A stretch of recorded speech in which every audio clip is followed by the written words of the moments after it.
এই বাজেটটি আমাদের অর্থনৈতিক স্থিতিশীলতা নিশ্চিত করবে। সরকারের এই বাজেট প্রমাণ করে যে উন্নয়নের স্কোর কার্ডে আওয়ামী লীগ নট আউট। আজকে অর্থবছর 24-25 যে বাজেট ঘোষণা করা হয়েছে, এটি আমরা অর্থনীতির দৃষ্টিকোণ থেকে যদি পর্যালোচনা করে দেখি বা সাধারণ মানুষের সমস্যার দৃষ্টিকোণ থেকে, শিক্ষার্থীদের যে স্বপ্ন রয়েছে শিক্ষা ব্যবস্থা নিয়ে, কর্মসংস্থান নিয়ে, প্রযুক্তিগত আগ্রহের জায়গা থেকে এবং বৈশ্বিক অর্থনীতির চ্যালেঞ্জের যে প্যারামিটারগুলো রয়েছে, সেটি দ্রব্যমূল্য নিয়ন্ত্রণে রাখা হোক, রিজার্ভ ঘুরে দাঁড়ানো হোক, কিংবা ডলারের সংকট গোটা বিশ্বজুড়ে ফেস করছে, সেটি আমাদের দেশীয় দৃষ্টিকোণ থেকে ফেস করা হোক, প্রত্যেকটি বিষয়কে অ্যাড্রেস করা হয়েছে। বা আমরা মনে করি যে এই বাজেটটি সুখী, সমৃদ্ধ, স্মার্ট বাংলাদেশ বাস্তবায়নের উপযোগী। এবং আমরা তরুণ প্রজন্ম যে ধরনের আধুনিক কারিকুলাম ভিত্তিক শিক্ষা ব্যবস্থা চাই, গবেষণা ভিত্তিক শিক্ষা ব্যবস্থা চাই, নলেজ বেসড ইকোনমি চাই এবং বেসরকারি খাতের উন্মোচন চাই এবং যারা তরুণ রয়েছে তাদের কর্মসংস্থানের নিশ্চয়তা চাই, এই প্রত্যেকটি চ্যালেঞ্জই আমাদের এই বাজেট মেটাতে পারবে বলে আমরা মনে করি। আমাদের যদি অর্থনৈতিক স্থিতিশীলতার বিষয়টিকে আমরা উপজীব্য ধরি, এই সরকারের এই বাজেটটি আমাদের অর্থনৈতিক স্থিতিশীলতা নিশ্চিত করবে। এবং আওয়ামী লীগ সরকার যে ইস্তেহার দিয়েছিল, যে 11টি বিষয়কে তারা মূল বিষয় হিসেবে, প্রাইম ফোকাস হিসেবে নিয়ে এসেছিল, দ্রব্যমূল্যের নিয়ন্ত্রণে রাখা, কর্মসংস্থান তৈরি করা, আমাদের রেমিটেন্স বাড়ানো, রপ্তানি আয় বাড়ানো, সাধারণ মানুষের জীবন মান বাড়ানো, অর্থনৈতিক প্রবৃদ্ধি নিশ্চিত করা, আমরা মনে করি যে বর্তমান বাজেটে এটি বাস্তবায়নের একটি রূপরেখা নিশ্চিত হয়েছে। এই বাজেটের কারণে শিক্ষা প্রতিষ্ঠানগুলো শিক্ষার্থীদের মধ্যে এক ধরনের স্বস্তি তৈরি হয়েছে বলে আমরা মনে করি।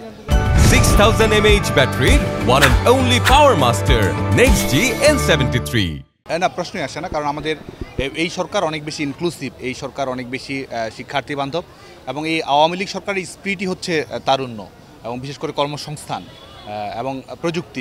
এই বিষয়গুলোকে কিন্তু কেন্দ্র করে কিন্তু এবারের বাজেট ঢেলে সাজানো হয়েছে। আমাদের বর্তমান সরকার প্রাথমিক, মাধ্যমিক, কারিগরি শিক্ষা খাতে সরাসরি 94,000 কোটি টাকার বাজেট দিয়েছে এবং যেটি সব মিলিয়ে 1 লাখ কোটি টাকার বাজেট অতিক্রম করেছে। আমরা বিএনপি জামাত 61,000 কোটি টাকার টোটাল বাজেট দিয়েছে, আর শেখ হাসিনা সরকার শিক্ষা খাতের বাজেটই কিন্তু 1 লাখ কোটি টাকা অতিক্রম করেছে। এবং বিশেষ করে কর্মসংস্থানের বিষয়টি নিশ্চিত করা, আমাদের উদ্যোক্তাদের উদ্ভাবনে সহযোগিতা করা, সাধারণ মানুষের যে জীবনযাপনের সঙ্গে ওতপ্রোতভাবে সম্পর্কিত বিষয়গুলো, সেগুলো সুনিশ্চিত করা, প্রত্যেকটি বিষয়ে সুনিপুণভাবে অ্যাড্রেস করা হয়েছে। এবং এই সরকারের এই বাজেট প্রমাণ করে যে উন্নয়নের স্কোর কার্ডে আওয়ামী লীগ নট আউট এবং আমরা যে স্মার্ট বাংলাদেশ বাস্তবায়ন করতে চাই, সেই স্মার্ট বাংলাদেশ বাস্তবায়নের উপযোগী স্মার্ট বাজেট হচ্ছে এটি। এবং এই বাজেটের মাধ্যমে আমাদের মুখস্থভিত্তিক শিক্ষা পদ্ধতির জায়গায় যে আমাদের আমাদের উদ্ভাবনী শিক্ষা পদ্ধতির দিকে আমরা যাচ্ছি, আমরা যে প্রত্যেকটি ক্লাসরুমে মাল্টিমিডিয়া ক্লাসরুম নিশ্চিত করতে চাচ্ছি, আমরা যে উপবৃত্তির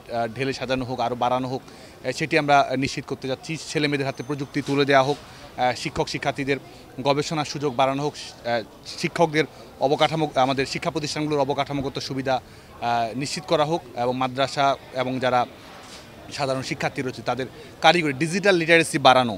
আমরা মনে করি যে এই সরকার এই বাজেট সেই স্মার্ট এমপ্লয়মেন্ট তৈরি করবে, স্মার্ট রিসার্চের সুযোগ তৈরি করে দেবে এবং আমাদের যে নলেজ বেসড ইকোনমির স্বপ্ন রয়েছে, সেই স্বপ্ন বাস্তবায়ন করার জন্য তরুণ প্রজন্মকে যেভাবে দক্ষ এবং প্রশিক্ষিত হয়ে গড়ে তোলা প্রয়োজন, সরকারের এই বাজেট এটি নিশ্চিত করবে বলে মনে করি।